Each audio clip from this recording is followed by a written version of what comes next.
আজ থেকে আরও ১০০ বর্ষ আগে কাজী নজরুল ইসলাম তার গাহি সাম্যের গান কবিতায় লিখে গিয়েছিলেন, আমার চক্ষে পুরুষ রমণী কোনো ভেদাভেদ নাই, বিশ্বের যা কিছু মহান সৃষ্টি চিরকল্যাণকর, অর্ধেক তার করিয়াছে নারী, অর্ধেক তার নর। তবে এরপর ১ শতাব্দী পেরিয়েও প্রশ্ন রয়ে যায়, কাগজ কলমে, সরকারি কিতাবে কিংবা মানুষের মুখে মুখে বলা কথায় নারী পুরুষ যে সম অধিকারের বাণী ধ্বনিত হয়, তা কি আদতেই প্রতিষ্ঠিত হয়েছে? আমাদের গণমাধ্যম কিংবা সামাজিক যোগাযোগ মাধ্যমে নারীদের চিত্রায়নের ক্ষেত্রে কি সমতার ভাষা ব্যবহৃত হচ্ছে, নাকি যাদের নিয়ে গড়ে উঠেছে এই সমাজের অর্ধাংশ তাকে মূল্যায়নের ক্ষেত্রে কর্মে কিংবা ভাষায় সংবেদনশীলতার ঘাটতি চোখে পড়ছে? এই বিষয়গুলোই আমরা আজকে বুঝতে চাই, জানতে চাই রাষ্ট্রের ভাবনা, এই প্রজন্মের ভাবনা। সবাইকে স্বাগত জানাচ্ছি চ্যানেল 24-এর বিশেষ আয়োজন ইউথ লেড মিডিয়া ক্যাফেতে। আমাদের আজকের আলোচনার বিষয় গণমাধ্যমে জেন্ডার সংবেদনশীল ভাষার ব্যবহার ও যুব সমাজের ভূমিকা। আমাদের এই আয়োজনের পৃষ্ঠপোষক যৌথভাবে প্ল্যান ইন্টারন্যাশনাল বাংলাদেশ ও জাগো ফাউন্ডেশন ট্রাস্ট, যা সমতার তারুণ্য ইউথ ফর ইকুয়ালিটি প্রোগ্রামের অংশ এবং সহায়তা করছে নেদারল্যান্ডস দূতাবাস। আজকে আমাদের সাথে অতিথি হিসেবে যারা রয়েছেন তাদেরকে আমি একটু পরিচয় করিয়ে দিতে চাই।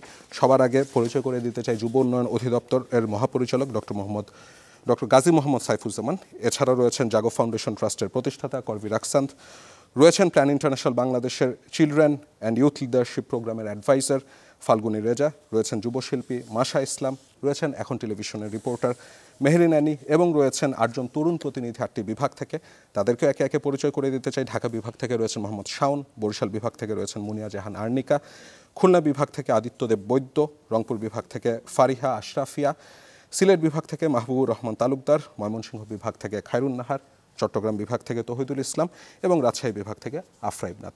দর্শক, আমরা আলোচনাটা শুরু করতে চাই দেশের সর্বদক্ষিণের বিভাগ চট্টগ্রাম থেকে এবং সেখানে রয়েছেন তৌহিদুল ইসলাম। তৌহিদ, আপনি যেহেতু তরুণদের নিয়ে কাজ করছেন, তো সামাজিক যোগাযোগ মাধ্যমে যেসব তরুণরা রয়েছেন তাদের ক্ষেত্রে ভাষার ব্যবহারটা আপনি কিভাবে দেখেন? ধন্যবাদ। সোশ্যাল মিডিয়াতে ভাষার ব্যবহারটা আজকাল আমি মনে করি মানুষের চরিত্র নির্ধারণ করে। কারণ আমরা যে কথাটা সরাসরি মানুষকে বলতে পারি না, সেটা আমরা নির্দ্বিধায় কমেন্ট বক্সে লিখে দিতে পারি। সো একটা প্রচলিত কথা আছে, যে কথাটা আপনি সরাসরি বলতে পারবেন না সেটা আপনি কমেন্ট বক্সেও লিখবেন না। বিষয়টা হয় এমন। আমরা যখন যুবদেরকে নিয়ে কাজ করি বা আমাদের বেশিরভাগ কাজই যুবকেন্দ্রিক, সো সেই ক্ষেত্রে আমরা মিশ্র একটা বিষয় দেখতে পারি। সেখানে আমরা মূলত যে জিনিসগুলো দেখতে চাই, অবশ্যই একটা স্টেরিওটাইপ আছে। অর্থাৎ আমরা যখন প্রান্তিক পর্যায়ে কাজ করতে চাই, যখন আমরা সিভিক অ্যাওয়ারনেস নিয়ে কাজ করছি বা হিউম্যান রাইটস অ্যাওয়ারনেস নিয়ে কাজ করছি, তখন মানুষের একটা মন্তব্য থাকে যে নারীরা রাজনীতি বুঝে না। সো নারীরা রাজনীতি কেন বুঝবে না, এই যে একটা স্টেরিওটাইপ, এই কথাগুলো হচ্ছে সোশ্যাল মিডিয়াতেও আসে। যে সোশ্যাল মিডিয়াতে হচ্ছে একজন নারী নেত্রী বক্তব্য দিচ্ছে, সে কমেন্ট বক্সে লিখে দিল নারীর গলা কেন এত বড় হবে। হ্যাঁ, তো এই ধরনের বিষয়গুলো আসে। তো আমরা এই জিনিসগুলো প্রতিনিয়তই দেখছি, প্রতিনিয়ত ট্যাকেল করছি। কিন্তু যুবরা সেক্ষেত্রে কি করতে পারে? যুবরা কি করছে? যুবরা যেহেতু এখন যে একটা এরা চলছে, একটা গোল্ডেন এরা চলছে ইউথ লিডারশিপ এবং এই বিষয়গুলো নিয়ে, যুবরা সচেতন হচ্ছে এবং এই জেন্ডার স্টেরিওটাইপ বা যে ল্যাঙ্গুয়েজগুলো আছে, এই ল্যাঙ্গুয়েজের ব্যারিয়ারগুলো ভাঙতে যুবরাই সবচেয়ে বেশি কাজ করছে বলে আমার ধারণা। সেক্ষেত্রে সেটা কিন্তু যুবকরাও তো এই ধরনের ভাষার ব্যবহার করছে না? হ্যাঁ, অবশ্যই যুবকরা ভাষা ব্যবহার করছে। সেটা ডিপেন্ড করে হচ্ছে তিনি অ্যাকচুয়ালি কিভাবে সেই ওনার আপরাইজিংটা হয়েছে, কোন পরিবেশে তিনি বড় হয়েছেন, এই ধরনের বিষয়গুলো এখানে অবশ্যই ম্যাটার করে। অ্যান্ড তার পাশাপাশি হচ্ছে তার এডুকেশনাল ব্যাকগ্রাউন্ড, তারপরে তিনি কি আসলেই কোনো এক্সট্রা কারিকুলার অ্যাক্টিভিটির সাথে যুক্ত কিনা। যখন আমরা দেখতে পাই যে মানুষটা বা যে যুবক এক্সট্রা কারিকুলার অ্যাক্টিভিটিস কিংবা তার পড়ালেখার বাইরে যে কাজগুলো আছে সেই কাজগুলোতে যত বেশি যুক্ত থাকে, তার মধ্যে কনফিডেন্স এবং ভাষার প্রতি যে সংবেদনশীলতা, অর্থাৎ আমি আমার ভাষা ব্যবহার করার কারণে কেউ যাতে আক্রমণাত্মক অনুভূত না করে, তার আশেপাশে যারা আছে তারা যাতে সেফ ফিল করে, এই জিনিসগুলো আমরা দেখতে পাই। হ্যাঁ, এটা সত্যি, আমরা কাজ করতে গিয়েও অনেক প্রতিবন্ধকতা পাই, অনেক হয়তো বুঝতে পারে না। তো এই ধরনের সিচুয়েশন আমরা অবশ্যই ফেস করে থাকি। এই ধরনের জেন্ডার সেন্সিটিভ ল্যাঙ্গুয়েজ কি পুরুষদের ক্ষেত্রেও ব্যবহৃত হয়? আপনার অভিজ্ঞতা কি বলে? জেন্ডার সেন্সিটিভ ল্যাঙ্গুয়েজ, হ্যাঁ অবশ্যই, ভাইস ভার্সা, দুই দিকেই ব্যবহৃত হয়। বাট বিষয়টা হচ্ছে কি, হয়তো রেশিওতে একটু ডিফারেন্স থাকতে পারে।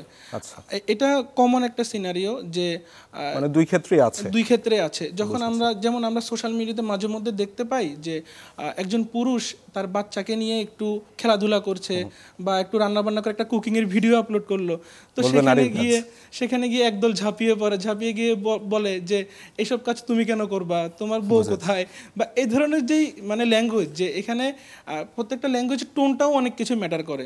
আমি একটু রংপুর বিভাগে চলে আসতে যাচ্ছিলাম ফারি, আপনার কাছে আপনার অভিজ্ঞতা কি বলে? ধন্যবাদ ভাইয়া। আমার অভিজ্ঞতা হচ্ছে সোশ্যাল মিডিয়ায় এখন যে কোনো নারী বিষয়ে কোনো পোস্ট আসলেই প্রথমেই হেডলাইন দেয়া থাকে যে হচ্ছে বেপরোয়া নারী, অল্প বয়সে বিয়ের কারণে নির্যাতিতা নারী। তো প্রথমেই আপনি নারীদেরকে ছোট করা হয়। তো নারীরা ছোট করলে তারা হচ্ছে অভিজ্ঞতার কথা বলতে পারে না। আবার কমেন্ট বক্সে দেখা যায় অনেকে ফেক আইডি খোলে শুধু নারীদেরকে হেয় করার জন্যই। নারী কোনো কাজ একটু ছেলেদের সাথে উঠতে চাচ্ছে উপরে গিয়ে, আমরা নারী এম্পাওয়ারমেন্ট নিয়ে যেহেতু কাজ করতেছি, উঠতে গিয়ে কাজটা করতেছে, হ্যাঁ, দুইজন পুরুষের সাথে একজন নারী, এও সম্ভব? এই দেশে এইগুলো কালচার এই বাবা মা মনে হয় শিক্ষা দেয়নি। তো এইগুলো ভাষা যখন উঠে আসে, নারীরা তখন আর উঠতে পারে না, তখন নিচের দিকে নেমে যায়। তো আমরা যুব হিসেবে আমরা এই জায়গায় কাজ করতেছি যে আমরা আশেপাশের আমাদের বয়সী যারা আছে তাদেরকে এই বিষয়ে সচেতনতা করতেছি, আমাদের ভাষার ব্যবহার নিয়ে কথা বলতেছি। এখন বড় পর্যায়ে তো আর আমরা এগুলো বলতে পারি না, তো আমরা স্কুল কলেজ পর্যায়ে যেমন আছে এরকম ক্যাম্পেইন। কিভাবে সচেতনতা চালাচ্ছেন? তখন আমরা সচেতনতাটা এমনভাবে বলতেছি, আমরা 4-5 জন একসাথে বসে আছি কলেজ শেষে, তো বলতেছি যে হচ্ছে আমরা কালকে এরকম একটা পোস্টে তুই এরকম করে কমেন্ট করলি, মেয়েটা তো ভালো কাজ করতেছে, তো এইভাবে বললে তো তার অভিজ্ঞতা মানে সে আর উপরে যেতে পারবে না, তার তো নার্ভাসনেস চলে আসবে, সে নিচে নেমে যাবে।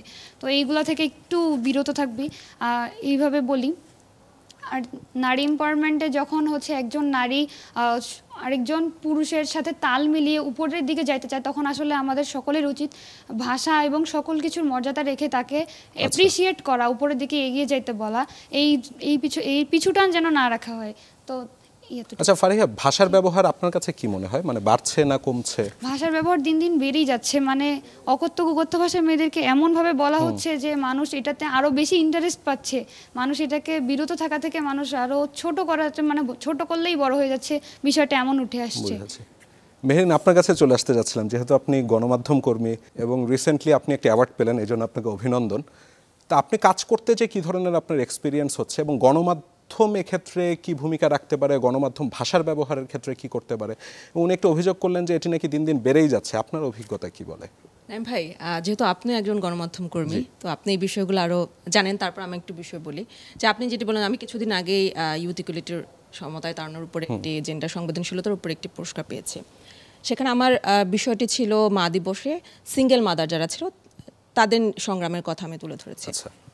তো এই জায়গাতে যেটি হয় যে অনেক সময় আমরা এখানে গিয়ে প্রথমেই শুরু করতে পারি এর পারিবারিক কলহর কারণে ডিভোর্স হয়েছে, তারপরে সে এখন একা বাচ্চাকে সামলাচ্ছে, বিষয়টা এরকম ভাবে না তুলে আমি শুরুতে যেটি করেছি যে একদম যারা আসলে খেটে খাওয়া, একদম মানুষের বাসায় কাজ করা থেকে শুরু করে একজন মায়ের যে সংগ্রাম, একদম একজন ব্যাংকার মায়ের যে সংগ্রাম, সেই 3 ভাগে আমি জিনিসটাকে ভাগ করে নিয়ে এসেছি এবং এমনভাবে আমার ভাষার ব্যবহার এবং এমনভাবে তুলে ধরেছে যাতে এখানে আমার যে পাঠকরা আছে বা দর্শকরা আছে তারা যেন কোনোভাবেই এই জায়গাটাতে একটা মায়ের যে সংগ্রাম সেটাকে ছোট করে দেখতে না পারে। যেমন আপনি যদি দেখেন যে একটা বাবা যেভাবে তার সন্তানকে বড় করবে, একা একজন মা যখন সে তাকে বড় করতে যাবে, তখন কিন্তু নানা ধরনের তাকে বুলিংয়ের শিকার হতে হয় যে ঠিকমতো লালন পালন করতে পারবে না। বিষয়টা সেটা না। আমি আসলে সেই জায়গাটাতেই তুলে ধরার চেষ্টা করেছি যে একা মায়ের যে সংগ্রাম, এটা কোনো দিক থেকেই একটা বাবার থেকে আসলে কম না। আমার তো মনে হয় বেশি, হ্যাঁ, আরো বেশি, কারণ মায়েদের কিন্তু এমনিতে অনেক দায়িত্ব বেশি থাকে। সেই জায়গায় যখন আপনি মানে একক মাতৃত্বে আপনার বাচ্চাকে বড় করতে যাচ্ছেন, তখন সেটা আরো অনেক বড় আকারে আসলে সব দিক থেকে আপনার সেখানে সংগ্রাম করতে হবে। তো সেই বিষয়টাকে আমি যাতে ভাষার মাধ্যমে আরেকটু তাকে মর্যাদা দিতে পারি, সেই বিষয়গুলো আমি খেয়াল রেখেছি। আর গণমাধ্যমের কথা যেটি বলেন, আমার পেছনে আপুটে বলল যে আমরা আসলে যখন কোনো ধরনের শিরোনাম করতে যাই, তখন আমরা কি করি, যেমন ধরেন আমরা প্রায়ই লিখি যে পরকীয়ার জেরে স্বামীর হাতে প্রাণ গেল স্ত্রীর। যখন আমরা এই বিষয়টা পরকীয়ার জায়গাতে নিয়ে আসি, তখন আমাদের যারা আসলে দর্শক আছে, পাঠক আছে, তারা জাস্টিফাই করে ফেলে আর মেয়ের তো দোষ, পরকীয়া করছে জন্য মারা গেছে, ভালো হয়েছে মারা গেছে। কিন্তু বিষয়টা যদি আমরা এভাবে লিখি যে পারিবারিক কলহের জেরে মারা গেল অমুক, তখন কিন্তু এই যে দেখেন ভাষার মাধ্যমে কিন্তু আমি একটা বিষয়টাকে তার দৃষ্টিভঙ্গি পরিবর্তন করে ফেলতে পারি। আর এক্ষেত্রে গণমাধ্যম অনেক বড় ভূমিকা পালন করে। আপনি জানেন যে গণমাধ্যম হচ্ছে সমাজের দর্পণ, তো সমাজে যখন বলা হয়ে থাকে কিন্তু আসলে সেই দর্পণটা আসলে আমরা কিভাবে ব্যবহার করছি সেটা কিন্তু অনেক মানে দেখার বিষয়। আরও অনেক বিষয় আছে, যেমন রিসেন্টলি একটা শব্দ আমরা খুব ব্যবহার করি, সেটা হচ্ছে হানি ট্র্যাপ। এই যে হানি বিষয়টা, এখানেও কিন্তু আমরা মানে নারী বিষয়টাকে আমরা একটু বেশি আনার চেষ্টা করি, যে হানি ট্র্যাপ মানে হচ্ছে এখানে নারীদেরই ভূমিকা বেশি থাকবে, তারাই অনেক বেশি এই ক্ষেত্রে মানে শিকারটা বেশি করে ছেলেদের ক্ষেত্রে। কিন্তু বিষয়টা কিন্তু এটা না। এখানে যদি আমরা ব্যবহার করি যে চাকরির প্রলোভনে বা হচ্ছে বলতে পারি যে প্রেমের ফাঁদে, এই জিনিসটা যদি আমরা যখন দিব তখন কিন্তু এই যে মানে বিভাজন বা আমরা লিঙ্গ বৈষম্য যেটা করি, আর সেক্ষেত্রে সবসময় আমরা আসলে নারীদের বিষয়টা কেন ওঠে, কারণ নারীদেরকে এখানে সব থেকে বেশি মানে প্রাধান্য দেওয়া হয় যে কোনো ধরনের খারাপ কোনো বিষয়ে। যেমন উনি বললো যে দোষ দেওয়াটা কি সবচেয়ে সহজ? হ্যাঁ, দোষ দেওয়াটা কি সবচেয়ে সহজ? সব থেকে বেশি সহজ। আর যেটি আমাদের যে চট্টগ্রাম থেকে যে ভাইটা এসে বললো যে মন্তব্য করে দেওয়া অনেক সহজ হয়ে যায়। এছাড়াও আমরা অনেক মানে গণমাধ্যমের তো আসলে নানা ধরনের জায়গা থাকে, এই জায়গাগুলোতে কাজ করে, কিন্তু এখন এটা আসলে গণমাধ্যমে কতটুকু চর্চা হচ্ছে সেটা কিন্তু আমরা প্রতিদিন যদি আমাদের সংবাদপত্র খুলি, আমরা যদি টিভি খুলে বসি তাহলে কিন্তু আমরা দেখতে পারি কত। যদি আপনি দেখেন যে এই যে কিছুদিন আগে মেট্রো রেল দুর্ঘটনা হলো, সেখানে আবুল কালাম আজাদ নামে একজন মারা গেলেন, তার স্ত্রী কান্না করছে, তার স্ত্রী, তার 2টা সন্তান যারা আসলে এখনো কথা বলে উঠতে পারে না, বুঝে না কিছু, তাদের সামনে আমরা বুম ধরে ফেলছি। কেমন লাগছে আপনার? হ্যাঁ, এটা কিন্তু প্রথমে তার স্ত্রীকে করছি, তার মাকে করছি, এক্ষেত্রেও কিন্তু আমরা দেখছি না যে আসলে এই যে কান্নাকাটি করছে সেগুলোর ছবি নিচ্ছি। এই জায়গাগুলো আসলে মানে সংবেদনশীলতার দিকে প্র্যাকটিসটা নেই। আপনি যদি দেখেন রিসেন্ট আরও একটি বিষয় আছে যে ঢাকা বিশ্ববিদ্যালয়ের এক শিক্ষিকাকে নিয়ে নানা ধরনের হেঁটে যাচ্ছে, সেখানেও আমরা গণমাধ্যম কর্মীরা সেটা ভিডিও করে দিয়ে দিচ্ছি যে হেঁটে যাচ্ছে, দেখেন কিভাবে হেঁটে। আচ্ছা মেহরিন, এই বিষয়গুলো কি বেশি হচ্ছে ইদানিং? অবশ্যই এটা বেশি হচ্ছে, কারণ এখানে কোনো ধরনের আমাদের এখন আসলে শুধুমাত্র তো আসলে রিপোর্টারদের মাঠে যারা কাজ করে তাদের দোষ দিয়ে আসলে লাভ নেই, এটার আসলে চর্চা হওয়া উচিত। আর চর্চাটা আসলে আমরা কিভাবে করব? আমাদের এই সংবেদনশীল যে ভাষা বলেন বা সংবেদনশীলতার যে শিক্ষাটা, এটা আমাদের পরিবার থেকে হওয়ার কথা। সেখান থেকে আমরা কি করব? স্কুলে আসব, স্কুলে কি আমাদের এই জেন্ডার সংবেদনশীলতার জন্য কোনো শিক্ষা দেওয়া হয়? কোনো ধরনের কোনো প্রশিক্ষণ আমাদের আছে বা কোনো ধরনের আলোচনা হয়? স্কুলের কথা তো বাদই দিলাম, যে ঠিক আছে বিশ্ববিদ্যালয়ে যখন আমরা যাব, তরুণদের যে এই যে যুবক যুবতী, এই বিষয়টা তো আমি মানে যাই না, কারণ এখানেও একটা আসলে যুবতী, হ্যাঁ এখানে আমাদের অনেক কবিরাও এখানে অনেক ধরনের এই নারীদেরকেই মানে সুরসুরি টাইপের একটা বিষয় রেখে দিয়েছে। আমি সবসময় যে তরুণ তরুণী বিষয়টাকে আমি খুব মানে এই বিষয়গুলো খেয়াল রাখি। তো সেইখানে আপনি কি দেখেন কোনো ধরনের আলোচনা হয়? কোনো ধরনের কি এই যে মন্তব্যগুলো হচ্ছে, ধরেন একজন বুঝে না, আরেকজন সেখানে গিয়ে কি করবে? সেই জায়গাটাতে প্রতিবাদ করবে যে না আপনার কথাটা হয় নাই। একটু যদি সংক্ষিপ্ত করে নিন। তো সেইটা হচ্ছে না, মানে চর্চাটা নাই। তো যেখানে আমাদের পরিবার থেকে হয় না, সেখানে আমরা আসলে গণমাধ্যমের এই পর্যায়ে এসে আসলে আমাদের সেই চর্চাটা হবে না। তো এখানে আসলে আমাদের যেটা করা দরকার, আমাদের গণমাধ্যমের একদম মাঠের কর্মী থেকে শুরু করে সম্পাদক পর্যন্ত জেন্ডার সংবেদনশীলতার ভাষা এবং এটা যে চর্চা, সেটা নিয়ে আসলে আমাদের বেশি বেশি আলোচনা করা উচিত। সেই কারণে আমরা এই আয়োজনটা আজকে করেছিলাম। আমি একটু ঢাকা বিভাগের যিনি আছেন শাওন, আপনার অভিজ্ঞতাটা জানতে চাচ্ছিলাম। তরুণদের নিয়ে যখন কাজ করেন তারা কিভাবে চিন্তা করে? তরুণরা হচ্ছে গিয়া আমাদের বর্তমান এবং আগামীর চেঞ্জ মেকার, তারাই আসলে হচ্ছে সব কিছু শেপ করে, তারাই হচ্ছে গিয়া ভবিষ্যতের যে যুবরা কোন দিকে যাবে, দেশ কোন দিকে যাবে, সেটার একটা চেঞ্জ মেকার হিসেবে তারা কাজ করে। এটা আমরা যুবরা যেমন পজিটিভ ইম্প্যাক্ট, পজিটিভলি কাজ করছে, ঠিক তেমনিভাবে নেগেটিভ ভূমিকাও রাখছি সমাজে। তো দেখা যায় যে এই যে জেন্ডার ভিত্তিক যেই আমাদের সহিংসতা রয়েছে, সেগুলো নারী পুরুষ উভয়েরই এখানে ভূমিকা পালন করার জায়গা আছে। এখানে ঠিক যেমনভাবে নারীরা বৈষম্যের শিকার হচ্ছে, এখানে নারীরা কিন্তু ভিক্টিমাইজ হচ্ছে কিন্তু বেসিকলি পুরুষদের দ্বারাই। তো আমার মনে হয় একজন পুরুষ হিসেবে নারীরা নারীদের করছে না, হ্যাঁ নারীরা নারীদের করছে, বাট রেশিওটা যদি আমরা এখানে দেখি, বেশিরভাগ সময়ই সমাজের পুরুষদের দ্বারাই হচ্ছে নারীরা অপারেশনের শিকার হয়। পরিবার থেকে শুরু করে সামাজিক রাষ্ট্রীয় সকল ক্ষেত্রেই তারা দমিয়ে রাখার চেষ্টা করতেছে। তো এখানে ঠিক যেমনিভাবে নারীদের প্রতিরোধ করার জায়গা রয়েছে, ঠিক তেমনিভাবে পুরুষদেরও সচেতন হওয়ার জায়গা রয়েছে যে আমরা নারীদেরকে সমাজে কিভাবে ট্রিট করব, তাদের সাথে কিভাবে আমরা তাদেরকে এগিয়ে যেতে, না উইমেন এম্পাওয়ারমেন্ট নিয়ে একজন নারী যদি রাজনীতিতে যায় তাকে কিভাবে বাহবা দেওয়া বা কিভাবে উৎসাহ দেওয়া, সেগুলো নিয়ে আমরা কাজ করতে পারি। আবার দেখা যায় যে বর্তমান সোশ্যাল মিডিয়ার যুগ, এখন মিসইনফরমেশন এবং ডিসইনফরমেশনের বিষয়টা বেশিভাবে স্প্রেড হচ্ছে। নারীদের বিষয়ে যে ট্যাগিং করা, বুলিং করা, বার্নারেবল হিসাবে তাকে সোশ্যাল মিডিয়ার মাধ্যমে উপস্থাপন করা, এগুলো বেশি পরিমাণে দেখা যাচ্ছে। তো এখানে ঠিক যেরকমভাবে আমাদের একজন সমাজের যুব হিসেবে, একজন সাধারণ নাগরিক হিসেবে যেমন দায়িত্ব রয়েছে, ঠিক তেমনিভাবে আমার মনে হয় সমাজ সংবাদ মাধ্যমগুলোর এবং ওটিটি প্ল্যাটফর্মগুলোর ঠিক তেমনভাবে সমান ভূমিকা পালন করার আছে। আমরা ইথিক্যাল মিডিয়া প্রেজেন্টেশন এবং ভিকটিম প্রাইভেসি প্রোটেকশন, এই বিষয়গুলো সম্পর্কে যদি সংবাদ মিডিয়াগুলো আরও ভালোভাবে ধারণা রাখে। গণমাধ্যম কি রোল প্লে করছে আপনার কি মনে হয়, মানে একজন সাধারণ গণমাধ্যমের রোল পজিটিভ নেগেটিভ উভয়ভাবেই করতেছে। আমরা জানি যে ক্লিক বেট নামে যে বিষয়টা আছে, আমরা যা ভাবি যে হয়তো বেশি পরিমাণে রিচ পাওয়ার জন্য আমরা যদি একটা অ্যাট্রাকটিভ বা কেচি কোনো ওয়ার্ড ইউজ করি, হোয়াট এভার এটা হচ্ছে আমার হচ্ছে জেন্ডার ভিত্তিক বৈষম্যতার বিরুদ্ধে যাচ্ছে নাকি পক্ষে যাচ্ছে, আমরা সেটা নিয়ে অ্যানালাইসিস করি না। হয়তো মাঠ পর্যায় থেকে একজন সংবাদ মাধ্যম কর্মী সে নিউজগুলো সে মিডিয়া হাউসে নিয়ে আসতেছে, বাট পরবর্তীতে দেখা যায় তাদের সহনশীলতা বা দায়িত্বশীলতার জায়গা থেকে তারা সেই বিষয়গুলোতে খেয়াল না রেখে তারা ওই যে ভিউ বা রিচ পাওয়ার জন্য তারা অদায়িত্বশীল আচরণ করে থাকে। তো আমার মনে হয় এখানে পরিবার থেকে শুরু করে, সমাজ থেকে শুরু করে, রাষ্ট্র থেকে শুরু করে, সংবাদ মাধ্যম কর্মী থেকে শুরু করে সকলেরই এখানে দায়িত্বশীলতার আচরণ প্রকাশ করা উচিত। এই পর্যায়ে আমি চলে যেতে যাচ্ছিলাম বরিশাল বিভাগের মুনিয়া জাহান ওয়ার্নিকার কাছে।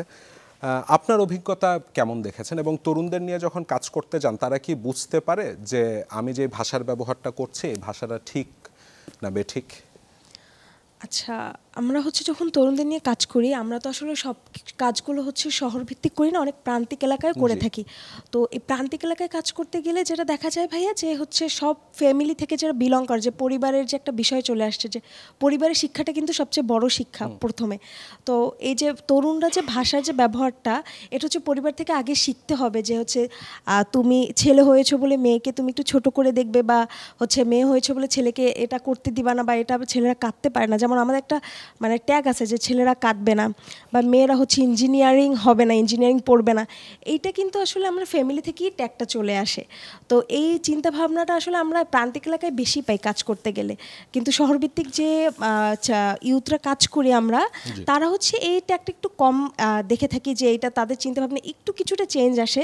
কারণ যারা হচ্ছে এক্সট্রা কারিকুলামে হচ্ছে কাজ করে, তারা এখন আমরা অনেক বেশি অর্গানাইজেশনগুলো যে হচ্ছে তাদের নিয়ে কাজ করি, ইউথদের নিয়ে কাজ করি, নারী এম্পাওয়ারমেন্ট নিয়ে কাজ করি, এছাড়া যেমন হচ্ছে জেন্ডার ডাইভার্সিটি নিয়ে কাজ করি। তো তাদের মধ্যে হচ্ছে শহরভিত্তিক যে ইউথরা থাকে তাদের মধ্যে এই প্রচলনটা খুব কম থাকে, কিন্তু যারা প্রান্তিক এলাকায় থাকে তাদের মধ্যে এই প্রচলনটা বেশি থাকে, এই ট্যাগটাও বেশি থাকে।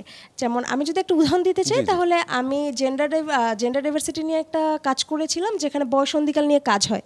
তো আমরা বেশিরভাগ দেখি বয়সন্ধিকাল কথা উঠলে না, বেশিরভাগ মনে করে যে হয়তোবা মেয়েদের যে পিরিয়ড টাইমটা ওইটা নিয়েই কোনো ক্যাম্পেইন হবে। আসলে বয়সন্ধিকালটা শুধু মেয়ে ভিত্তিক না, এটা ছেলেদেরও হয়, মেয়েদেরও হয়। আর যখন হচ্ছে এই জিনিসটা শুধু মেয়ে ভিত্তিক চলে আসে, এখানে কিন্তু স্টোরি টাইপ হয়ে যায়, যেটা শুধু মেয়েদের দিকে চলে যাচ্ছে। বাট এটা তো আসলে মেয়েদের শুধু একা না, এটা ছেলেদেরও হয় বয়সন্ধিকাল। আবার যখন এটা নিয়ে আমরা ক্যাম্পেইনে যাই, বয়সন্ধিকাল নিয়ে যখন কথা বলি, তখন তারা ভাবে কেন ছেলে কথা বলবে, এটা শুধু মেয়ে কথা বলবে, কারণ এটা মেয়ে কথা বললে তারা বেশি স্বাচ্ছন্দ্য করে। তো এই কাজটা হচ্ছে আমার মনে হয় যে আমরা যারা ইউথরা কাজ করি আমাদের থেকেই শুরু করা উচিত।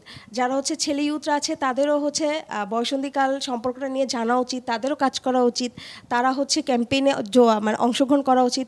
তাহলেই হয়তো আমার মনে হয় যে এটি একটু পরিবর্তন আনা সম্ভব। আমি একটু সিলেট বিভাগের মাহবুবুর রহমান তালুকদার আপনার কাছে চলে আসতে যাচ্ছিলাম, আপনার অভিজ্ঞতাটা শুনতে যাচ্ছিলাম, এবং সেই সাথে তিনি যেটা বললেন যে মানে কথা বলতে কিছু লজ্জা পায় বা শাই ফিল করে, আপনারও তেমন অভিজ্ঞতা হয়েছে নাকি? সেটি কাটাতে কি করা যেতে পারে বলে মনে হয়? আচ্ছা, সিলেটে আমরা হচ্ছে যে ইয়ুথদের নিয়ে কাজ করার সময় আপুর সাথে আমি সেমই ইস্যুগুলো ফেস করছি। যেমন হচ্ছে আমরা প্রান্তিক অঞ্চলে যদি যাই, যেমন হচ্ছে সুনামগঞ্জ বা সিলেটের একটু গ্রামাঞ্চলে যাই, তখন হচ্ছে তারা ওইখানে যে ভাষাগুলো বা ল্যাঙ্গুয়েজগুলো কি ইউজ করবে সেই জিনিসগুলো তারা জানে না। আর হচ্ছে শিক্ষা দীক্ষার কোনো সম্পর্ক আছে? শিক্ষা দীক্ষা হ্যাঁ পার্সোনাল তো হচ্ছে ধর্মীয় অনুশাসন আর হচ্ছে পারিবারিক অনুশাসন তো একটা আছে। তাছাড়া তো সেলফ যে নিজের একটা ওয়ার্ড শিখবে বা তারা হচ্ছে নিজের কি কি কথা বললে যেটা পজিটিভ ভিউ আসবে ওইটা কিন্তু তারা হচ্ছে কোনো জায়গা থেকে পাচ্ছে না বা নিজের থেকে তারা গ্রহণ করছে না। কারভি, আপনার কাছে চলে আসতে যাচ্ছিলাম। আপনি দীর্ঘদিন ধরে তরুণদের নিয়ে কাজ করছেন, তো কাজ করতে যে এখন কি আপনার কাছে মনে হয় যে এই জেন্ডার সংবেদনশীল যে বিষয়টি ভাষার ব্যবহার, এক্ষেত্রে আপনাদের প্রশিক্ষণের ব্যবস্থা করা দরকার, এবং এই ক্ষেত্রে কি করতে পারেন আপনারা জাগো foundation?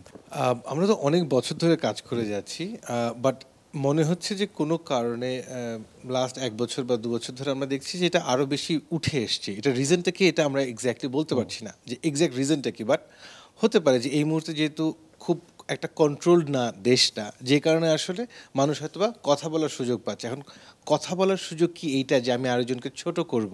So this is something, এটা আমাদেরকে একটু স্টাডি করে দেখতে হবে যে কেন এই জিনিসটা হচ্ছে, কি করণীয় আছে। করণীয় জায়গা থেকে আমরা যে কাজগুলো করছি, জাগো ফাউন্ডেশন এই পর্যন্ত তরুণদেরকে নিয়ে কাজ করেছে, কিন্তু বাংলাদেশে কিন্তু এখন তরুণ সংগঠনও অনেক আছে। জাগর 18 বছর লেগেছে যে জায়গাটায় আসতে। আমরা চেষ্টা করছি যে অন্যান্য যে সংগঠন আছে তাদেরকে আসলে আমরা কীভাবে করে ক্যাপাসিটি বিল্ড করতে পারি, পার্টিকুলারলি আসলে এই জেন্ডার টপিকটা নিয়ে, কারণ এটা তো আসলে খুব বড় রকম একটা প্রবলেম হচ্ছে। তো তাদেরকে আসলে সংগঠনে এরকম কোনো পলিসি আছে? আমি একটা এক্সাম্পল যদি বলি, একসময় আমরা শুনতাম যে মিটিং করা হয়েছে কিন্তু মেয়েরা আসছে না মিটিংয়ের মধ্যে। তো আমরা মেয়েরা কেন আসবে না? পরে দেখলাম মিটিংটা তো হচ্ছে কি 7টার পরে ডাকা হয়েছে, সন্ধ্যা 7টার পরে যদি আপনি গ্রামে একটা মিটিং ডাকেন, সেখানে আসলে একটা মেয়ে কীভাবে করে আসবে? হ্যাঁ, আপনি বলতে পারেন তাহলে কোথায় আমার equality? It's is not about equality, it's about equity. আসলে কার কোনটা? আমার হাইট আর আপনার হাইট যদি ডিফারেন্ট থাকে, আমাদেরকে একটা বক্স দিয়ে দাঁড়ালে কি আমরা ইকুয়াল হয়ে যাবো? হব না তো। এটা তো সেই ছোটোবেলা থেকে ছবিটা আমরা দেখে এসেছি। তো সেই জায়গা থেকে আমাদের কাছে মনে হয়েছে যে এইগুলো নিয়ে কথা বলতে হবে। এবং এখন শুধু ইন্ডিভিজুয়াল ইউথ না, যেহেতু ইউথরা এখন চেঞ্জ মেকার, তারা নিজেরা সংগঠন করছে, প্রচুর সংগঠন আছে, সেই জায়গাগুলো আসলে আমরা কাজ করার চেষ্টা করছি। বাট আজকে যদি মিডিয়া নিয়ে কথা হচ্ছে এবং একজন একটা কথা বলো ক্লিক বেটের, এখানে আমি বলবো কি দুতরফা, শুধু মিডিয়া না, মিডিয়ার যেরকম রোল আছে, আমরা অ্যাজ ভিউয়ার্সও আসলে একটা রোল আছে। আমরা কি দেখি যখনই নেগেটিভ একটা কন্টেন্ট আসে, ওই যে পরকীয়া শব্দ যে বললো, তখনই মনে হয় এটার ভিতরে গিয়ে আসলে দেখতে হবে ওটার মধ্যে কি হয়েছে। হানি ট্র্যাপের কথা বললো, হ্যাঁ, হানি ট্র্যাপের কথা বললো। ঠিক এটা যেরকম ভিউয়ার্স হিসাবে দিচ্ছে, এই কারণে হয়তো আমাদের সংবাদ মাধ্যম আসলে ওই টাইপের ওয়ার্ডগুলো আসলে থিঙ্কিং এর জায়গাটাই চেঞ্জ করতে হবে, থিঙ্কিং এর জায়গাটা চেঞ্জ করতে হবে। দেখেন, আমি আমার ছোটবেলায়, এখন হয়তো অনেক কিছু চেঞ্জ হয়েছে, আমার ছোটবেলায় আমার বইয়ের যে গল্পটা আমি পড়ে বড় হয়েছিলাম, বাবা সকালবেলা উঠে অফিসে যাবে, মা নাস্তা রেডি করবে, সারাদিন বাসা গুছিয়ে রাখবে, বাবা যখন অফিস থেকে আসবে তখন আবার খাওয়া বেড়ে দিবে। এটা কিন্তু আমার ছোটবেলার আমার বইয়ের গল্পটা ছিল। সো কতটুকু আসলে আমরা চেঞ্জ করে ওখানে আমরা ইকুয়াল দেখাতে পেরেছি। আমরা এখনও মাঝে মাঝে শুনি নারীর সময় নিয়ে কথা বলছে, আমরা কি নারীর সাথে কথা বলছি? আপনি বলুন না 50-50, 51% হচ্ছে কি আমাদের ফিমেল। সামনে আমাদের ইলেকশন আসছে, আমরা কতটুকু রিপ্রেজেন্টেশন দেখতে পাচ্ছি নারীর? এত যুদ্ধ করার পরে শুনলাম 5% আমরা অ্যাগ্রি করেছি, 50%-এর দেশে 5% অ্যাগ্রি করেছি, সেখানে মানুষজন বলে দিতে পারছে না। তো এগুলো তো আসলে চিন্তার বিষয়, এবং এটা খুব ইম্পর্টেন্ট যে নারীও জানি নারীর পাশে দাঁড়ায়।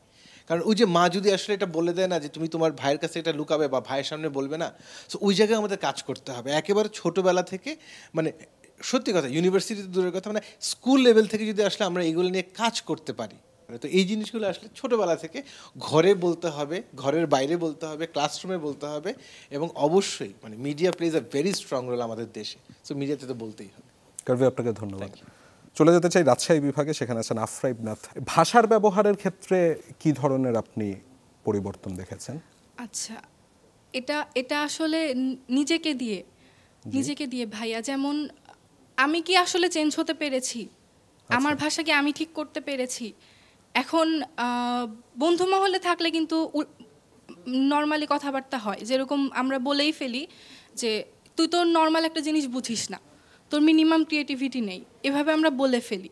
কিন্তু আমরা যদি এই জিনিসটা এভাবে না বলে এভাবে বলতাম যে দেখ তুই বলেছিস, আমরা বুঝতে পেরেছি, কিন্তু তুই যদি জিনিসটাকে এভাবে ভাবতি তাহলে কিন্তু আরো ভালো হতো। পজিটিভলি হাইলাইট করুন। হ্যাঁ, যদি পজিটিভলি নিতাম তাহলে আরো ভালো হতো। আফরা, আপনাকে ধন্যবাদ। আমি একটু চলে আসতে যাচ্ছিলাম এবার খুলনা বিভাগে। আদিত্যদেব বৈদ্য, আপনি তো প্রতিবন্ধী ব্যক্তিদের নিয়ে কাজ করে থাকেন, তা আপনার অভিজ্ঞতা কি আপনার বিভাগে? অসংখ্য ধন্যবাদ। আমার বিভাগে আমি কাজ করছি বাংলাদেশের একদমই উপকূলীয় অঞ্চল শ্যামনগর উপজেলায়। আচ্ছা, গিয়েছিলাম সেখানে। হ্যাঁ, সেখানে দেখা যায় আমরা যখন শুরুতে কাজ করা শুরু করছিলাম প্রতিবন্ধী ব্যক্তিদের নিয়ে, তখন তাদের পরিবার থেকে বাইরে আসতে দিত না। মানে তারাই প্রথমে ভয় পেয়ে যেত যে সে একজন প্রতিবন্ধী ব্যক্তি, সে কি করে বাইরে যাবে, কি করে চলাফেরা করবে।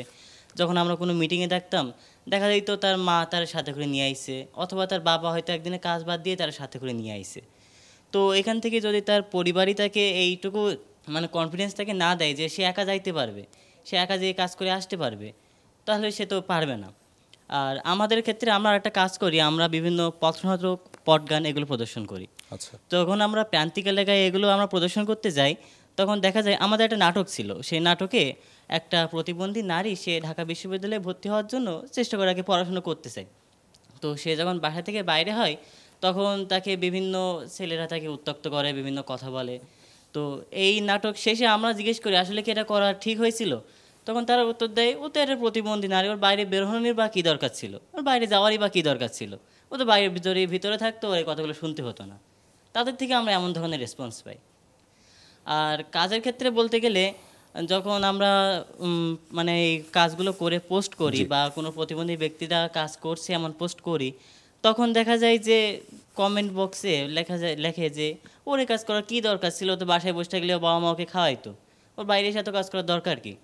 এমনও হয়েছে কিছু কিছু আমাদের যুবরা আছে, ইউথরা আছে, তারা আমাদের বলছে, এটা কি নারী পুরুষ দুজনের ক্ষেত্রেই হচ্ছে, মানে প্রতিবন্ধী ব্যক্তি বলতে গেলে এমন কথাগুলো চলে আসছে আমাদের ক্ষেত্রে, আমরা যারা ফেস করেছি আর কি। আচ্ছা, আপনার কি মনে হয় যে মানে সমাজ আমরা প্রতিবন্ধী যারা ব্যক্তি রয়েছেন তাদেরকে নিতেই পারছি না? মানে তারা একটা কথা তাদের মাথায় গেঁথে নিয়েছে যে সে প্রতিবন্ধী ব্যক্তি হয়েছে মানে তাকে বাসায় থাকা উচিত, তার বাইরে যাওয়ার দরকার নাই, সে বাসায় থাকুক, তার বাবা মাই তাকে দেখবে। আপনারা কি করছেন এই স্টেরিওটাইপ মেন্টালিটিটা চেঞ্জ করার জন্য? ফার্স্ট অফ অল আমরা যখনই কোনো মিটিং করি, আমরা কোনো প্যারেন্টসকে অ্যালাউ করি না, তাদেরকে একাই আসতে হবে, বাসা থেকে একাই আসে, তাদেরকে অভ্যাস করতে হবে। অ্যান্ড অলরেডি আমরা যথেষ্ট সফল হয়েছি। এখন আমাদের এমন কোনো মিটিং নাই যেখানে যে আমাদের প্রতিবন্ধী ভাই বোনেরা তারা বাবা মাকে সাথে নিয়ে আসে, তারা একাই আসে। এমনকি আমাদের যে পথনাটক পটগানগুলো আছে, সেখানেই অনেক প্রতিবন্ধী ভাই বোনেরা আছে, তারাই পারফর্ম করে।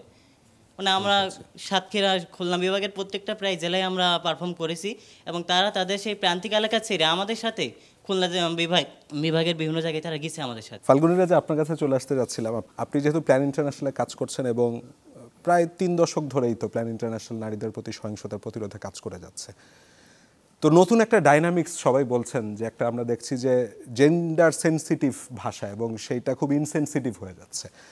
প্ল্যান ইন্টারন্যাশনাল এই ক্ষেত্রে কি করছে, কি করতে পারে, এবং সফলতা ব্যর্থতার মাপকাঠিতে নিজেদেরকে কিভাবে ভাববেন, কতদূর এগোতে পারলেন? Thank you. আচ্ছা, প্রথমে একটু কি করছে তার আগে আসলে একটু কনটেক্সটটা বলি যে কেন করছি আমরা আর কি। হ্যাঁ, সো আমাদের কাছে যেটা মনে হয় যে ধরেন আমরা যখন কোনো একটা কথা আমরা ফ্রেন্ডরা একসাথে বসে বলি বা পরিবারের ভেতরে বসে বলি, ধরেন 4-5 জন শুনছে, হ্যাঁ, ওখানেও কিন্তু একটা ন্যারেটিভ তৈরি হচ্ছে। বাট আমরা যখন এটা মিডিয়াতে বলছি, আমাদের এখানে অ্যানিয়াপা মেনশন করছিলেন যে মিডিয়ার একটা রোল আছে এখানে, সেটা গণমাধ্যম হোক বা এখন যেটা খুব ইম্পর্টেন্ট যে আমরা সবাই আসলে কন্টেন্ট ক্রিয়েটার, সোশ্যাল মিডিয়া আমরা অনেক ইউজ করি, প্রতিদিন আমরা কিছু না কিছু কিন্তু কন্টেন্ট প্রডিউস করছি। সো আমি যখন বলছি আমার ফ্রেন্ড লিস্টে যারা আছে, যদি আমরা পপুলার সোশ্যাল মিডিয়ার কথা ধরে নেই, বা আমি যাদের সাথে কানেক্টেড, যে কমিউনিটিতে আমি বিলং করি, সেখানে কিন্তু এই ন্যারেটিভটা আমি তৈরি করছি। সো ইটস ভেরি ইম্পর্ট্যান্ট যে এই ন্যারেটিভটাকে আমরা পজিটিভলি তৈরি করছি, নাকি যে ন্যারেটিভ এখন চলছে নারীর প্রতি সহিংসতা বা জেন্ডার বেসড ভায়োলেন্স যেটা আমরা দেখছি, সেটাকে আমরা রিইনফোর্স করছি কিনা, আরও জোরদার করছি কিনা। সো আমরা দেখি যে ধরেন এখন ইভেন লাস্ট আপনি যদি বলেন বিগত কিছু বছর ধরে সোশ্যাল মিডিয়া যে ভূমিকা পালন করে, সোশ্যাল মিডিয়া কিন্তু এখন রাষ্ট্র গঠনে ভূমিকা পালন করছে। সো সেখানে ইটস ভেরি ইম্পর্টেন্ট 51% যদি আমার দেশের নারী হয়, তাদেরকে আমরা কিভাবে রিপ্রেজেন্ট করছি, সেটা গণমাধ্যমে হোক, সেটা পপুলার সোশ্যাল মিডিয়াতে হোক। তো ওই জায়গাটায় আমরা মনে করি যে it's high time plan international বা অন্যান্য যে এনজিওগুলো আছে বা আমাদের দেশের যেসব সংগঠনগুলো আছে তারা কাজ করুক, বিসাইডস যারা এটাতে গণমাধ্যমে যারা নিযুক্ত আছেন বা সরকারের পাশাপাশি আর কি। সো ওইখান থেকেই আসলে আমাদের এই ধরনের কাজগুলো হাতে নেওয়া। চ্যালেঞ্জ তো অবশ্যই থাকে, অনেক সময় আসলে এনজিওগুলো অনেক কিছু আসলে কি বলবো, বিভিন্ন ধরনের পলিসি বলেন, প্রোটোকলের কারণে অনেক কিছু আমাদের শব্দ বা ভাষা আমাদেরও খুব কেয়ারফুলি ব্যবহার করতে হয় আর কি। সো ওই জায়গাতে একটা চ্যালেঞ্জ আমরা অনেক সময় ফেস করি।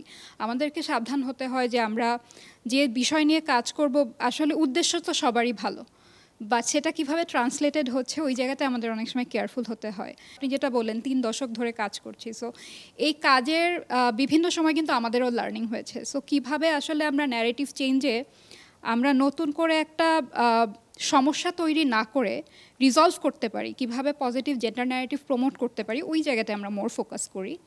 অফকোর্স ফার্স্ট টু আইডেন্টিফাই যে কী কী ধরনের আসলে নেগেটিভ ন্যারেটিভ আছে, কারা এগুলোর সাথে রিলেটেড। ইউথরা যদি বলি যে হ্যাঁ তরুণ সমাজ তো আসলে একদিকে আমরা তাদেরকে সেন্সিটাইজ করার কাজ করছি, বাট এই যে কন্টেন্টগুলো যদি দেখেন, এখানের কমেন্ট সেকশন দেখেন, ম্যাক্সিমামই কিন্তু এই ইয়াং জেনারেশন। সো কাদের সাথে আসলে কাজ করাটা ইম্পর্টেন্ট, ওইটা আইডেন্টিফাই করা এবং আমাদের ওয়ে অফ ওয়ার্কটা আইডেন্টিফাই করা। প্ল্যান সবসময় নিজে গিয়ে কাজগুলো ইমপ্লিমেন্ট করে না বা করার আমাদের ব্যান্ডেড থাকে না। আমরা অন্যান্য অংশীদার সংগঠন যারা আছে তাদের সাথে আমরা কোলাবোরেটিভলি কাজ করি, আমরা সরকারের সাথে কাজ করি। আরেকটা জায়গা সেটা হচ্ছে এই আলোচনা বিভিন্ন সময় এসেছে যে আসলে আমরা তো অ্যাজ অ্যান ইন্ডিভিজুয়াল এখানে বসবাস করি না। সো এই যে ন্যারেটিভগুলো তৈরি হচ্ছে এটার একটা বড় ইম্প্যাক্ট কিন্তু আসলে আমাদের পার্সোনাল লাইফে পড়ছে। আমি যখন কেউ সহিংসতার শিকার হলে মিডিয়া যখন বলছে বা সোশ্যাল মিডিয়াতে যখন বলছে যে সে কোন সময়ে ঘরের বাইরে ছিল, কি কাপড় পরা ছিল, ওইটা কিন্তু যেসব তরুণীরা নারীরা বেড়ে উঠছে তার ফ্যামিলিতে কিন্তু এটার একটা ইম্প্যাক্ট আছে, পরদিন তাকে বাইরে আসতে দিবে না। সো আমাদের কাজের একটা বড় অংশ থাকে হচ্ছে আমরা কমিউনিটি ড্রিভেন অ্যাপ্রোচে কাজ করি, আমরা প্যারেন্টসদের সাথে কাজ করি, আমরা বাবাদের সাথে বসি যে কেন তার রোলটা শুধু টাকা উপার্জন না, কেন সে তার মেয়ে শিশু এবং ছেলে শিশুর সাথে একইভাবে কথা বলবে। সো আমাদের একটা হচ্ছে যে যত ধরনের আমরা এই ওপেন আলোচনাগুলো করব, যত ফ্যামিলিকে ইনভলভ করব, কমিউনিটিকে ইনভলভ করব, স্কুলকে ইনভলভ করব, ওই ইম্প্যাক্টগুলো আসলে পার্মানেন্ট হয়। কারণ প্রজেক্টটা একসময় বন্ধ হয়ে যায়, কমিউনিটি থেকে যায়। হ্যাঁ, সো আমরা ওই কমিউনিটি ড্রিভেন অ্যাপ্রোচটাতে কাজ করি। আচ্ছা ফাল্গুনি, আপনাদের অভিজ্ঞতা কি বলে? মানে অনেকেই বলছিলেন যে প্রান্তিক যারা জনগোষ্ঠী আছে সেখানে এই ধরনের ভাষার ব্যবহার বেশি থাকে, আসলে কি তাই? না, নট নেসেসারিলি। ধরেন ডাকসু নির্বাচনের সময় দেখলাম নারী প্রার্থীদের খুব হ্যারাস করা হচ্ছে। এবং আপনি যদি দেখেন যে ধরেন এই যে সামনে নির্বাচন, আপনি নির্বাচনের হিস্ট্রি যদি দেখেন, রিসার্চ যদি দেখেন, নির্বাচনের পূর্ব এবং নির্বাচনের সময় এবং পরবর্তীকালীন সময় একটা বড় কিন্তু ভায়োলেন্স হয় হচ্ছে গিয়ে মেয়েদের, ছেলেদের হচ্ছে আপনি তার হয়তো সে কতটুকু ক্ষমতায় আসলে কি কাজ করতে পারবে ওটা নিয়ে কোয়েশ্চেন তুলতেছেন, মেয়েদের কিন্তু চরিত্র নিয়ে প্রশ্ন তোলা হয়। এবং এই পর্যায়ে চলে যেতে যাচ্ছিলাম আমি অভিজ্ঞতা জানতেই ময়মনসিংহ বিভাগে, সেখানে আছেন খায়রুন নাহার। আপনার এক্সপিরিয়েন্স কেমন কাজ করার ক্ষেত্রে? একটু স্টেরিওটাইপ নিয়ে একটু কথা বলতে চাই। যে স্টেরিওটাইপ আছে, আমরা কিছুক্ষণ আগে শুনলাম যে ছেলেরা কান্না করতে পারবে না। হ্যাঁ, ছেলেরা কান্না করতে পারবে, কিন্তু ধরেন একজন সুখী পুরুষ যার জীবনে কোনো সমস্যা নেই, আমি বললাম যে ভাই আপনার তো কান্না করার অধিকার আছে, আপনি কান্না করতেছেন না কেন? ওনার অধিকার আছে, কিন্তু ওনার এটাও অধিকার আছে যে চুজ করা যে আমি কান্না করবো কি করব না। একজন সুখী হাউস ওয়াইফ, তাকে আমরা বলতেছি ও তুমি জাস্ট হাউস ওয়াইফ, কিন্তু উনি হয়তো ওনার এই জীবনটা নিজেই বেছে নিছেন, ওনার হয়তো অধিকার আছে। এই জিনিসটাকে আমরা কনসিডার করতেছি কিনা, মানে স্টেরিওটাইপের ভাঙতে গিয়ে আমরা কারো আসলে অধিকারটা একদম স্পেসিফিক করে দিচ্ছি কিনা, যে মেয়ে তুমি হাউস ওয়াইফ, তোমার চাকরি করাই লাগবে, তুমি ছেলে তুমি কান্না করতে পারো, তোমার কান্না করতেই হবে, এরকমটা যেন না হয়। তো এটা নিয়ে আসলে মানে কাজ করা হয় বা ইচ্ছা আছে কাজ করার। আচ্ছা খায়রুন নাহার, আপনাকে অসংখ্য ধন্যবাদ। আমি চলে যেতে যাচ্ছিলাম মাসা আপনার কাছে। আপনি একজন সোশ্যাল মিডিয়া ইনফ্লুয়েন্সার, অসাধারণ গান করেন, আমার আপনার গান খুব ভালো লাগে শুনতে। তো যখন কোন একটা কন্টেন্ট আপলোড করেন, মানে বলা হচ্ছিল যে এখন তো কন্টেন্টের যুগ, আপলোড করলে সেখানে ভালো কমেন্ট আসে অবশ্যই, নেগেটিভ কমেন্টও খুব কম থাকে না। তো আপনার এ ধরনের অভিজ্ঞতা হয়েছে নাকি, যে মানে শুধু একজন নারী সঙ্গীত শিল্পী বলেই আপনাকে বিভিন্ন রকম সিচুয়েশন ফেস করতে কখনো হয়েছে নাকি সমাজে, সোশ্যাল মিডিয়াতেও? Thank you. আমি আসলে সবাই এত কথা বলে ফেলেছে অলরেডি, একদম শেষে ফ্লোর দেওয়া হলো। হ্যাঁ, আমি আমার অভিজ্ঞতা শেয়ার করব। আমি সবার কথা থেকেও কিছু কিছু কথা নিয়ে আমারও ইনপুট দিব। আমি যেহেতু অনেক ইয়াং বয়সে শুরু করেছি এবং সোশ্যাল মিডিয়াতেও আমি যখন শুরু করি তখন অনেক বেশি ছিল না যারা এইভাবে ধরেন গান গাইছে গিটার নিয়ে বা সাহস করেছে যে আচ্ছা ঠিক আছে আমি আমার যেই ট্যালেন্ট আমি শো করব। ওভার দ্য ইয়ার্স যেটা আমি এক্সপিরিয়েন্স করেছি সেটা হচ্ছে যে আমি অনেকজনকে ইন্সপায়ার করতে পেরেছি আমি খুব লাকি আমার জায়গা থেকে যে আমি যখন থেকে আমি কাজ করি না কেন আমি এমন কোনো সিচুয়েশন ফেস করিনি, এটা আমি মনে করি যে এটা আমি lucky. But I don't take this for granted যে আচ্ছা আমি কখনো এটা ফেস করব না, যে কোনো সময় হয়তো আমি ফেস করে ফেলতে পারি, এটা আসলে কারো হাতে নেই। আমি মেয়ে সঙ্গীত শিল্পী হিসেবে কি ফেস করেছি, যেহেতু আমি একটা ইন্ডাস্ট্রিতে বিলং করি যেটা আসলে একটা মেল ডমিনেটেড ইন্ডাস্ট্রি, এবং এখানে আসলে ওই রেশিওটা যদি বলি যে আচ্ছা মেল ফিমেলের রেশিও, মেলের রেশিওটাই আমি বেশি ধরে নিচ্ছি, এবং মেল প্রডিউসার কিন্তু সবাই, কিন্তু ফিমেল প্রডিউসার্স এত বেশি নেই। তো ওখানে কাজ করা উচিত আমাদের। আরও মেল প্রডিউসার কিভাবে তাদেরকে আরও ট্রেন করা যায় এবং আরও ফিমেল প্রডিউসার্স আবার সংখ্যা বাড়ানো যায়, এবং ফিমেল মিউজিক ডিরেক্টরসের সংখ্যা বাড়ানো যায়, শুধুমাত্র সিঙ্গার হিসেবে না, তারা আসলে টেকনিক্যাল জায়গা থেকে যদি তারা আরও বেশি কাজ করতে পারে, তাহলে আমার মনে হয় যে আমি যেই প্রবলেমগুলো ফেস করি সেই প্রবলেমগুলো আরও কমে যাবে। এমনিতেই আমাদের সোসাইটিতে বলাই হয় সবসময়, আপনি কমেন্ট সেকশনেও দেখবেন যে বলা হয় যে মেয়ে দেখে বেশি ভিউ পাচ্ছে, মেয়ে দেখেই হয়তো সুন্দর বলেই তার ফ্যান ফলোয়িং বেশি, মানে এটা খুবই কমন একটা ডায়লগ, কিন্তু এটা আসলে সবসময় এটা মানে দিস ইজ নট ট্রু, এটা কখনোই হয় না। আপনার অবশ্যই ট্যালেন্ট থাকতে হয়, আপনার অবশ্যই ওই হার্ডওয়ার্কটা ছিল বলেই, ওই সিনসিয়ারিটিটা ছিল বলেই, ডেডিকেশনটা ছিল বলে আপনি আছেন যেই জায়গায় আছেন। আমাদের আসলে সবার প্রতি সবার সংবেদনশীল হতে হবে, এটা খালি পুরুষের নারীর প্রতি না, নারীরও পুরুষের প্রতি সংবেদনশীল হতে হবে। মাসা আপনাকে ধন্যবাদ, আবার আপনার কাছে আসবো, একটা গান শুনবো অবশ্য। স্যার অনেক আলোচনা আসলো, অনেকের অনেক অভিযোগ আছে, অনেক মতামত চলে আসলো। আমি দুঃখিত যে আপনাকে সবার শেষে সুযোগটা দিতে হলো আমার, তার কারণ হচ্ছে আমরা সমাধান চাই। তো যুব উন্নয়ন অধিদপ্তর তো যুবকদের নিয়ে কাজ করছে, যুব সমাজ নিয়ে কাজ করছে, তা আপনার কাছে কি মনে হয় যে এখন এমন কোনো একটা প্রশিক্ষণ হওয়া দরকার যার মাধ্যমে এই জেন্ডার যে ইনসেনসিটিভিটি, যে শব্দগুলো আমরা ব্যবহার করি, ভাষার ব্যবহার করি, সেটা কমানোর ক্ষেত্রে কিছু কাজ করতে পারে, বা সরকার আসলে কি করতে পারে এক্ষেত্রে? ধন্যবাদ। এবং যে প্রসঙ্গটা আপনারা আজকে নিয়ে এসেছেন একটু ব্যতিক্রমী বিষয়, এবং এই প্রসঙ্গটি নিয়ে সবাই খুব ভালো আলোচনা করেছে, আমিও তাদের কাছ থেকে অনেক কিছু শিখেছি, অনুপ্রাণিত হয়েছি। প্রথম কথা হলো যে সরকার এই সমস্ত ক্ষেত্রে কি করতে পারে। আমাদের একটা জিনিস মনে রাখা দরকার যে আমাদের দেশের যে কোনো কিছুতেই কিন্তু শেষ আকাঙ্ক্ষাটা আমাদের সরকারের কাছে থাকে, এবং সরকারের কিন্তু এই দিক দিয়ে একটা বড় বিজয় যে মানুষ সরকারের কাছে কিছু আশা করে। তো সরকার কি করে, সরকারের কিন্তু বেশ কিছু বিধিবিধান আইন কানুন আছে যেগুলি সমাজে রুচির উন্নয়ন ঘটায়। যেমন আমি আপনাকে বলি যে সরকারি কর্মকর্তা কর্মচারীদের জন্য আচরণ বিধিমালা নামে একটা বিধিমালা আছে, অর্থাৎ কোন আচরণটি আপনি করতে পারবেন, কোনটি করতে পারবেন না, এটির কথা বলা হয়েছে। এবং ওই বিধিমালার বিধান যদি ভঙ্গ করা হয় তাহলে শৃঙ্খলা আপিল বিধিমালা অনুযায়ী আপনাকে অপরাধী হিসেবে বিচার করা হবে। যার ফলে সরকারি কর্মকর্তা কর্মচারীদের মধ্যে কিন্তু এই প্রবণতাটা তুলনামূলকভাবে কম। আমি বলবো না যে সবাই শতভাগ শুদ্ধ আচরণ বা সঠিক ভাষা ব্যবহার করে, তা নয়, কিন্তু তুলনামূলকভাবে কম। এই শৃঙ্খলাবোধটাই আমাদের জাতিগতভাবে অনুসরণ করা দরকার। যখন আমি গণমানুষ এবং সাধারণ মানুষ তাদের সবার ক্ষেত্রে আমি জেন্ডার সেন্সিটিভিটি বা সংবেদনশীলতার বিষয়ে সচেতনতা আশা করব, তাহলে আমার শুরু করতে হবে পরিবার থেকে, শুরু করতে হবে প্রাইমারি স্কুল থেকে, কলেজ থেকে এবং ইউনিভার্সিটি থেকে। শিক্ষা কিন্তু সবচেয়ে মানুষকে বেশি সচেতন করে কোনটা শ্রেয়তর কাজ, কোনটা রুচিসম্মত কাজ, এটা প্রাথমিক মূল্যবোধ তৈরিতে ভূমিকা রাখে। সেটা যেমন অনুসরণ করতে হবে, পাশাপাশি সরকারের যে বিধিবিধানগুলি সরকারি কর্মকর্তা কর্মচারীদের রুচি গঠনে ভূমিকা রাখে, সেই বিধানগুলিও কীভাবে জনমানুষে প্রভাব ফেলা যায় সেটি নিয়ে আমরা ভাবতে পারি। আর বলছেন যে কোনো কর্মসূচি বা প্রশিক্ষণ নেওয়া যায় কিনা যুবদেরকে সচেতন করা, যাতে তারা জেন্ডার সংবেদনশীল হয়। এখানে কিছু কিছু বিষয় দেখেন, মানুষ প্রথমত হলো তার রুচির উন্নয়ন ঘটাতে হয়।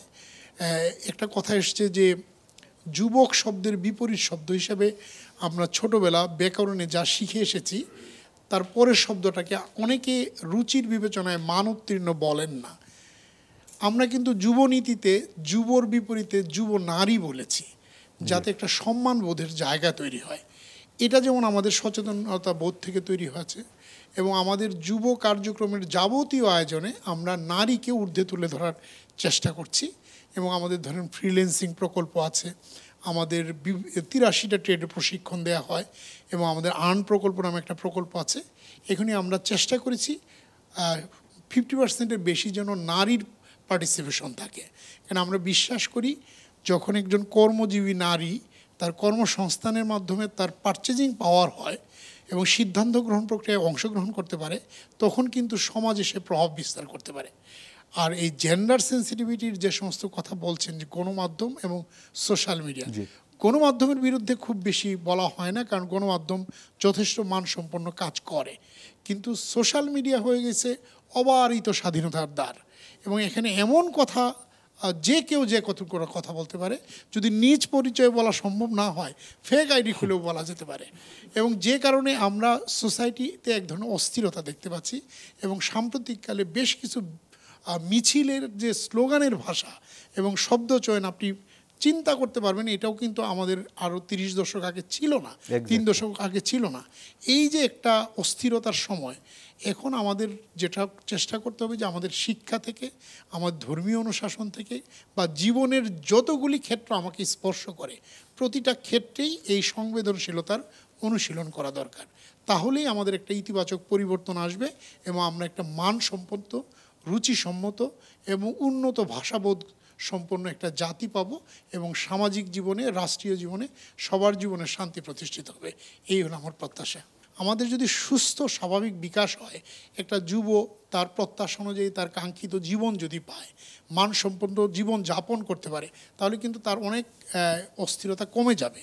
অর্থাৎ সমাজ এমন একটি বিষয়, বিচ্ছিন্নভাবে কোনো কিছু ট্রিটমেন্ট চলবে না, সব কিছু মিলে সমন্বিতভাবে যখন সুস্থ জীবন হবে, সুস্থ রুচি হবে, সুস্থ ভাষাবোধ হবে এবং আমাদের সংবেদনশীলতাও অনেক মান উত্তীর্ণ হবে বলেই আমার বিশ্বাস।